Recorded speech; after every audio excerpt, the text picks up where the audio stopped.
estamos de volta no que anda aí, que cague no trouxo Octavio. Ben, agora poñémonos serios, e misteriosos tamén, porque vamos falar de extraterrestres, xa estamos con Manel Loureiro e tamén co escritor Jordi Siseli. Moi boa tarde. Hola, boa tarde. Jordi, escritor, e ademais que nos vas contar as pegadas dos ovnis en Friol, non?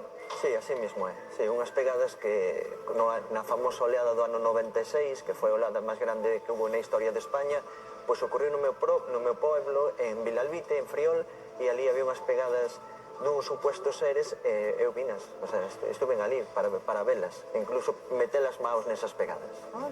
Creo que nos podemos poñer un pouco en contexto, non, Manel? Sí, efectivamente, estamos falando do ano 1996, nun momento no que se fala dunha auténtica vaga de avistamentos, falamos de máis de 400 avistamentos en moi pouco tempo, nunha zona moi concreta, aparte, Vilalba, Friol. Exactamente, ti viches esas marcas? Sí, eu vinas. E como eran esas marcas? Pois eran unhas marcas enormes, tremendamente profundas, e que nunca había visto na miña vida. Imos a ver, agora mesmo, un vídeo onde vamos a ver con todo detalle que é o que sucedeu en aquelas datas e por que hoxe estamos falando disto. A estas alturas do ano, pero de 1996, no municipio lucense de Friol, un veciño asegurou observar como unha grande esfera luminosa descendía na leira da súa casa das Ferrerías, na parroquia de Vilalbite. Segundo o seu testemunho, do interior dunha especie de ovni baixaron unhas 5 figuras humanoides. 3 deles, segundo friolés, saltaban como monos. Asegurou vivir unha experiencia insólita. O primeiro contacto xa foi minutos antes, circulando pola estrada, e unha bola que desprendía luz no ceo nunha noite de chuvia, movéndose en zigzag. Ao chegar á casa, a esfera transformouse nunha nave coa altura dun bloque de 3 pisos. Foi dela de onde baixaron supostamente aqueles seres dando saltos arredor da estrutura. Asustado, o home mesmo avisou os familiares. Con moitas teorías como resposta, sendo unha das máis sólidas o vínculo coa base militar de Campelo, hoxe o chamado ovni de Friol non atopa explicación definitiva. O que sabemos é que xa forma parte da memoria colectiva da comarca. E agora, precisamente, cumprese 30 anos daqueles avistamentos. Estamos con Jordi, que estaba precisamente ali e que viu esas pegadas, non?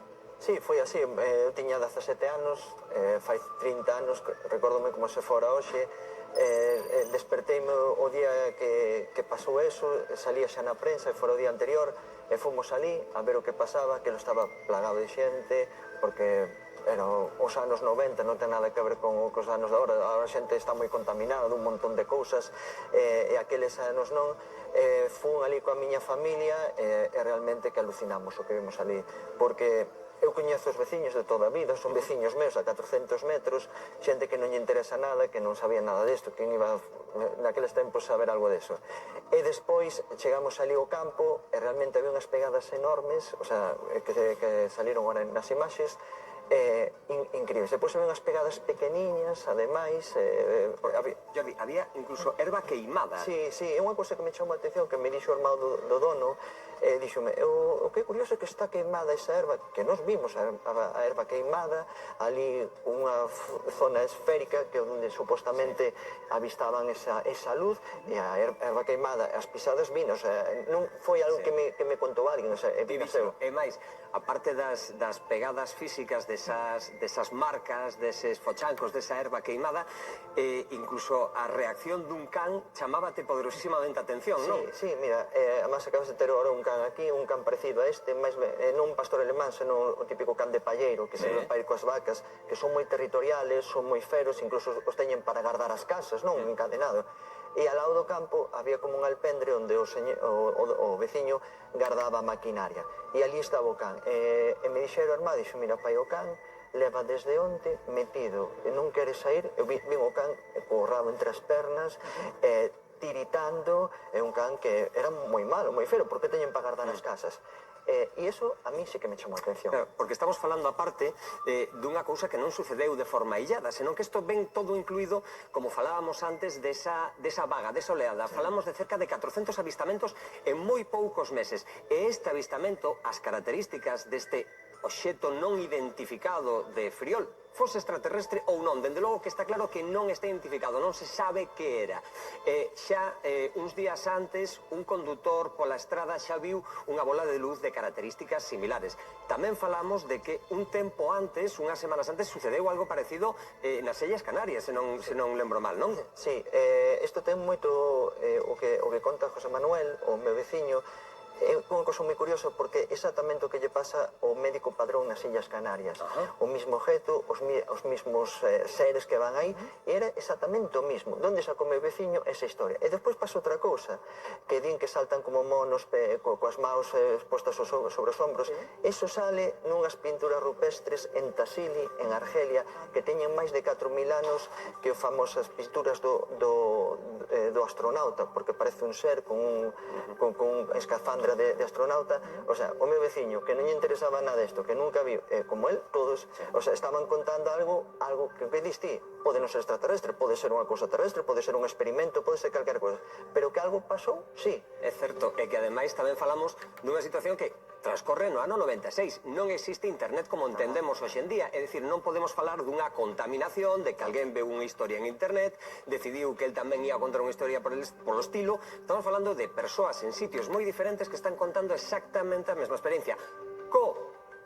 O tema concreto en este caso de que en Friol hai pegadas físicas, hai unhas probas físicas de que ali aconteceu algo, pero que non é a única testemunha dun avistamento descoñecido. Marcos, ti tamén tes a túa propia experiencia. Foron anos máis tarde, pero é algo parecido, Eu isto non sei, contei unha vez na radio, pero eu... Isto é en serio? Isto é en serio, e foi tamén así algo parecido, unha luz que viña así hacia nós, e despois cambiou de dirección automáticamente, pero facendo zigzag e marchando... Isto onde foi, Marcos? Isto foi no Burgo, ou na Coruña, e claro, eu vivo cerca e pensaba que era un avión aterrando, pero foi xa chegando, e a medida que se iba chegando, iba se facendo máis grande a luz, e quedase quieta, e dice, bueno, está aterrando, está vindo en dirección, e cambiou de repente de dirección, empezou a facer un zigzag, pero con moita distancia, e marcha.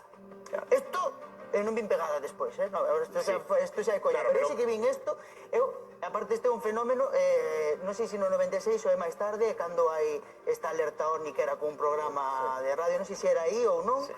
Bueno, sí que houve moitos avistamentos, pero este é o meu, non sei, sería no 2000. Claro. 2001. É que, sí. Eu que son escéptico, e vos que controlades moito deste tema, e ti estudiástelo moi ben, Jordi, 30 anos despois, hai algún outro tipo de explicación a todos estes fenómenos que aconteceron, non só en Friol, en Galicia, durante ese ano?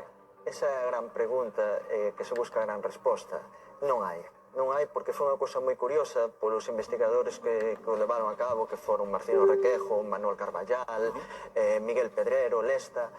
Eles non saben moi ben o que pasou, non? O sea, porque foi un rebumbio de máis de 400, 500, 600 en moi pouco tempo. Decía Miguel Pedrero de la revista Año Cero, decía que chamábanos e tiñan cada día mellor 50, 70 casos solo en Friol, por a zona de Friol. Fixadevos ben, ademais, non se sabe que pasou. Que en Friol, que isto é curioso, sucedeu que ten lugar estes avistamentos. Falábase da posible importancia ou relevancia que puidese ter unha base militar que está relativamente preto. Pero se sucedeu algo, esas pegadas, quen as deixou? Por qué? Sobre todo, por que o día seguinte un par de cazas do exército estaban sobrevoando a zona como se estivesen buscando algo? En definitiva, por que hai tantas testemunhas diferentes, tantas testemunhas de sitios diferentes, pero que coinciden no seu contido en esas mesmas datas? Estamos frente a un enigma que a día de hoxe, 30 anos despois, aínda non temos ningún tipo de resposta. De lo que non, pero tampouco imos esquecer. Moitas grazas, Jordi, moitísimas grazas, Manel. Nos de contado imos escoitar o testemunho de Mar Vázquez. Recordamos que atleta trans que compite contra homes e non contra mulleres, e ademais por razóns éticas, unha decisión que xerou moito debate social, e isto será despois dun anuncio.